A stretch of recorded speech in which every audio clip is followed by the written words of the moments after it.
It's the Locked On Flyers podcast for Tuesday, September 19th, your daily dose of Flyers news, analysis, and high quality content that is talking next steps for all our Flyers rookies. Be interesting to do that. We'll get into it all on today's show. You're Locked On Flyers, your daily podcast on the Philadelphia Flyers. Part of the Locked On Podcast Network, your team every day.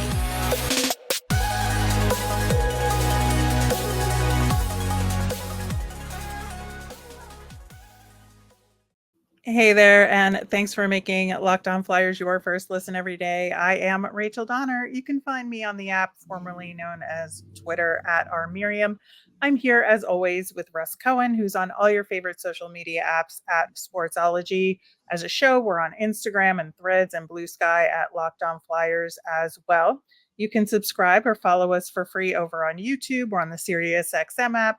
Anywhere you listen to podcasts, subscribe to get our latest episode as soon as it's available here on the Locked On Podcast Network, your team every day.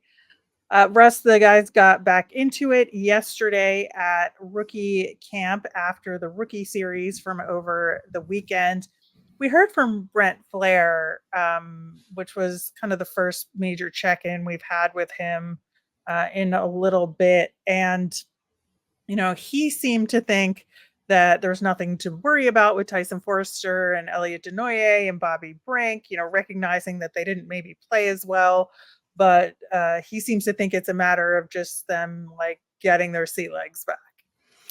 Well, I mean, I'll use that for Foerster because I saw certain things out of him in camp and Desnoyers, but I didn't see enough out of Brink in camp.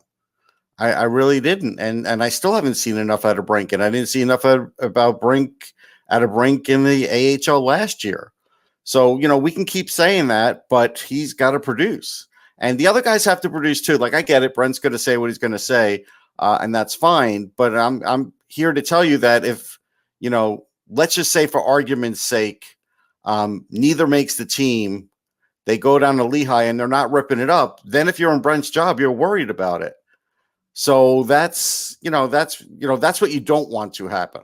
Yeah. I thought there was a couple interesting tidbits in other things that he had to say. John Tortorella watched the second game on TV and wasn't there in person. Emil Andrae had an immigration or passport issue, which is why he sat for that first game to deal with the jet lag issue. Didn't want to put him out there right away, which I think is fair in this rookie camp situation, right? Yeah, no, that's totally fair.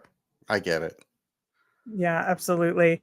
I thought in talking about Zayde Wisdom, again, he was equally as impressed with him as we've been in terms of, his turnaround from last season to his preparedness coming into rookie camp.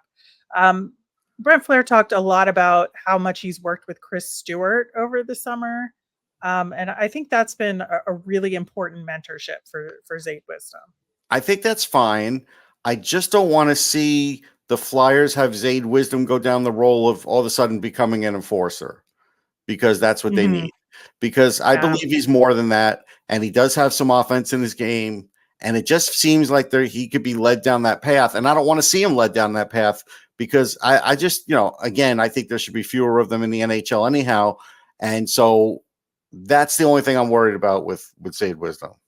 Yeah, same. I think there is more to his game than that. And we saw it in the rookie series just as much as we saw it, maybe not last season, but the season before. And we saw it in his junior days that he can be an effective player.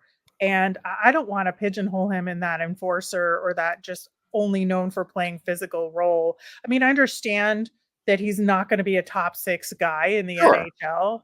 But at the same time, there's room for skilled guys like that in the bottom 6. And I would hate to see him being used less than his ceiling. Right. And that's the whole thing. I don't think he'll ever meet his ceiling if they all of a sudden start saying, listen, become as physical as you want to be, because that's what we need you to be. And so I hope that is not the case. But, based on the comments, it certainly seems like they're leading them down that physical path. I mean, he certainly can play that game. Don't get me wrong, but I do think there's more than that. Yeah. The other little interesting tidbit I thought was on Matvey Michkov that they've been using a translator app to stay in touch, which technology is wild. But that also Igor Zamula talks to him frequently and they communicate through his agent. But Brent Flair was kind of reiterating that Michkov was frustrated not playing, that they're glad he's going to get the ice time in Sochi because really for development, the ice time, no matter where it is important. Right. The only thing I could say is I've been getting a lot of information too from a source, and I did say a little bit on off the post, so I'll say it here, and that is I don't know if his whole situation is settled yet in Russia, and that's all I'll say. So just keep an eye on it, because again, he's on loan, and so right. that's you don't know how that's going to go. He may be on loan the whole year, he might not be. We don't know. We don't know how that's all going to go yet. So, and so far it hasn't gone great. It's not his fault, but it hasn't gone great. Like it's just that's where it is so far. Yeah, we will definitely have to keep track of that. I think that, going into sort of the tail end of rookie camp and then moving more into training camp, there's kind of different assignments for the different guys that were part of rookie camp, in terms of who rolls over into training camp, who's going to get sent back to junior, who we kind of know what's going on with, but they all kind of have their assignments moving forward. So we want to talk Right. about some of that. And we've already talked a little bit about Tyson Foerster and Elliot Desnoyers, but like, what's your high priority homework assignment for those two battling for a Flyers spot? Well, for Forster, it's definitely you're not going to get, especially if he goes to the NHL, he's not going to get a ton of shot opportunities. So you do need to worry about your accuracy a little bit. You've got to get it on net. I think his skating is fine. I'm not worried about his skating. I know there has been talk of it. To me, that was like a year and a half ago. To me, it's not now the issue. He's got the body. He does make some plays. He's rounded out his game. Now he's got to get his shot on net so he could score. That's really his homework assignment. Yeah, I think for me, it's getting some heads up play and just being focused, because I think that part of what's going on with his accuracy a little bit is that he is too hyper focused on making that prior play. And so he isn't ready to take the shot that he needs to.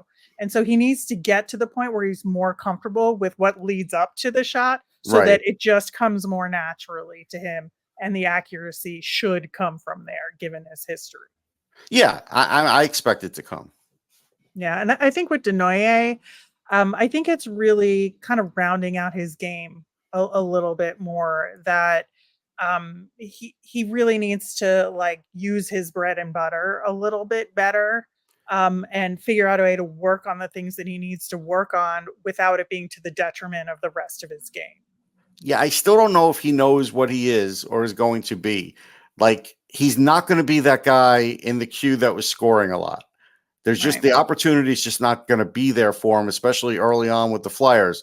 So when he came up last year and Torts liked him, he liked him because he was hitting guys. He was playing pretty good defense, skating well, and getting some offensive chances, making some plays. But the offense is not primary here. And I think he's got to figure that out. Yeah, he's got to have more of a two-way game going to really be effective and to get to his ceiling at the NHL level, I think. So that's going to be a huge part of it, and what he should be focused on, over the next week or so leading into training camp. I think as far as other guys that are going to be battling for a Flyer spot, realistic or not, they will be battling for the Flyer spot. I think, Emil Andrae is on a lot of people's lists. Where do you see him, and what's his homework assignment? I mean, his homework assignment is just really get to know these teammates and play feisty and carry the puck well. I mean, again, he's not going to get the offensive chances that he should, barring injury, if he were to make the Flyers. So he's got to understand that those other parts of his game are going to have to stand out. It's a large task for him. I just think it's too big a task right now. And I don't think it's worthwhile. I just don't think it's even worthwhile. But that's what I would tell him to do to try and make the team.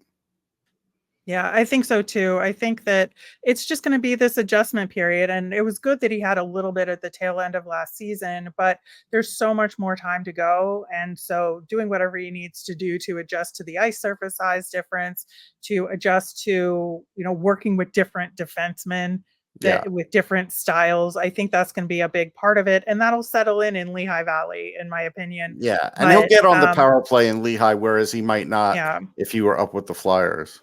Yeah, I just want him to stay at the level where he's getting significant ice time in these preseason games, just to get as much time with NHL level hockey as possible, so that we all kind of know where he stands. I think that's the assignment for me, is just earn as much ice time as you can get in the preseason. Yeah, like a guy like Mark Stahl, play him in one preseason game. You don't really need to play him any more than that. Play the rest of the guys. Yeah. All right, well, there's more guys to talk about who are battling for a Flyers spot and guys that are going to be heading back to junior teams.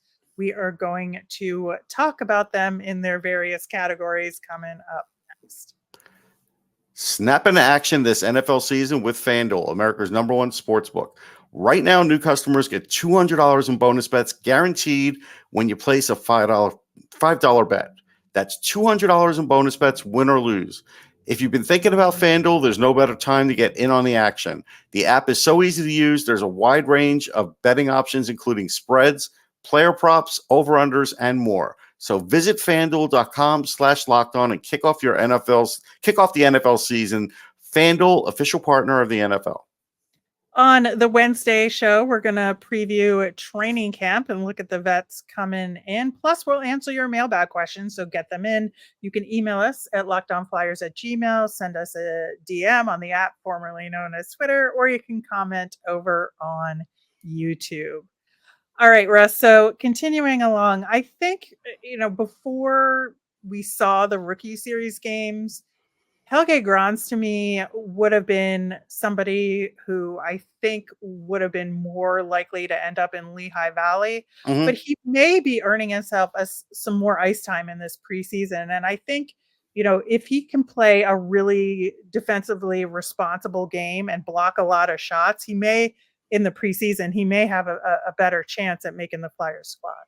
Yeah, I think there's a chance for him. I mean, he got a lot of chances with the Kings, and I really liked him pre-draft. I ranked him pretty high, right around where he was picked, and there's still some of that there. He's another guy that offensively needed to get shots on net, but he's still 6'4" all day long. He's got a long reach. He's a good skater. At the end of the day, there's going to be moments where if he looks good in preseason, it's not like the Flyers blue line is the best blue line in the league.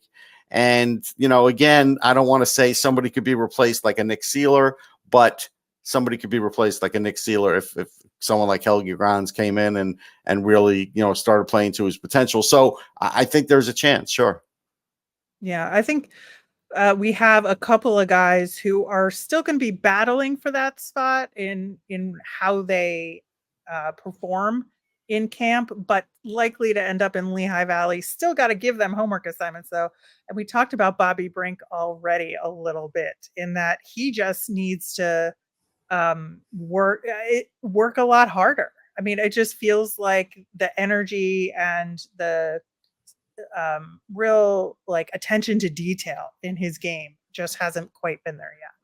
I need to see more battle. I need to see him going back to the dirty areas. He's gotten a little more muscular, so maybe he can handle it.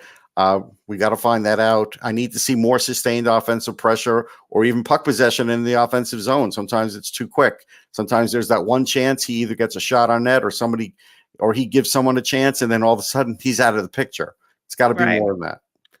Yeah. Another guy in a real interesting situation to me is Adam Ginning, because if you look at him. Wait, is it Ginning or Yinning? We're all going crazy with this in camp. All the writers were talking about it. Ginning. That's what actually Ginning. None of us are getting it right. I just want to say we are all getting it wrong. Okay. Well, if he makes the Flyers, we'll have to get it right all the time. So hopefully he can put himself in that position. And I think he and Grons are in a similar boat because they're both defensively minded in their game. Jennings can step up, I think, a lot more with some, especially like on the power play and just in zone entries and stuff like that. But I think in terms of them being borderline, Jennings is probably the odd man out here. Yeah, I would think so. He's more like a future Risto kind of role, but not really with that offense that everybody thought Risto had, or even still hopes he has, that really hasn't had. But defensively, strong, smart, physical. It's just they have all that. And that's why it's going to be very hard for him to make the team. And I think he's going to have to do like 100% of Torts' ask in camp. Right. And do it extremely well for him to leapfrog anybody else. So I would definitely look for him to be a little bit more defensive minded than maybe he would normally be, block some shots, just like with Grons. I think the two of them are going to kind of be in a similar boat, like I said. Yeah, I agree. So there are some of the guys from rookie camp that are pretty likely, not 100%, but likely going back to their junior teams. And of course, number one on that list is Carson Bjarnason, the goaltender. I think, he played, like we said on yesterday's show, pretty solidly, not spectacularly, but I think he's gained so much experience in this camp and in development camp overall. And so I'm just really looking for him to take that back to junior and, just get quality game time in and really work on his positioning and work on dealing with more speed, like figuring out a way that he can experience shots at a higher speed, the skating at a higher speed, and get some, off ice assistance with that. Yeah, I mean, maybe in some tournaments that'll happen for him. But otherwise, yeah, he's going back. One guy that I wonder about is Carter Sotheran. I think, he's just a dark horse candidate to go somewhere with the Flyers, given, where he was drafted and everything. But I think, again, he didn't really stand out to me per se, but he didn't look bad to me either. So I think just make himself a little bit more known and go back to junior and be a huge standout on his team. Yeah, and I think that's what he has to do. I saw a few moments, but he was also an extra player, so it's like it's hard under those circumstances. So I don't hold it against him. Yeah, I don't either. Denver Barkey, on the other hand, has to be a superstar in London. Going back, I think that he showed himself really well in rookie camp, and I think it'll be good to get him into a couple of these preseason games before sending him back, just to see what he looks like against some bigger competition. Again, given his size, I think it's going to be important for him to understand what the physicality is going to be in the NHL, so he can, work this season to prepare for that. Yeah, I think he'll get the one game and then, preseason, then they'll send him back, and he needs to be more than a point a game player. That's what we need to see out of him. Yep, I think so too. Alexis Gendron, Matteo Mann, and Alex Ciernik are kind of round out the list of guys that I think will definitely go back. I think Gendron is in a similar boat to Barkey in terms of having to go back and just be dominant. I think that it is really important, just so that you can kind of see what the progression is. Like, he has to take that next step forward in order to come back next year and have a strong chance of battling for a spot. Yeah, I mean, because he's in the queue, he already had a boatload of points. So he's going to need to be like the best player in the league or one of the top three or something like that. But, you saw in these games, there was like one good chance, maybe, a couple plays, but being in the queue, I don't think is helping him. It's not his fault, but it's just not a great league.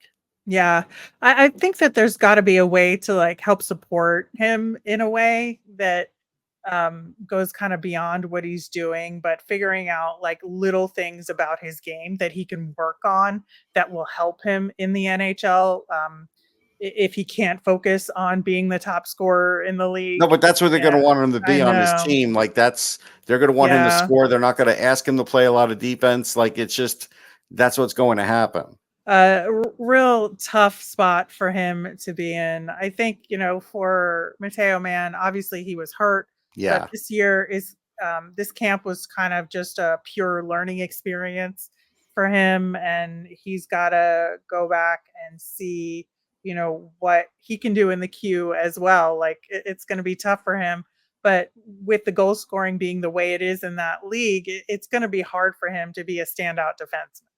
Yes, but you can be a high point defenseman. So let's see if he can do that. And also like J.R. Avon, he's got to prove he's healthy at some point, right? So yeah, that is going to be a huge deal.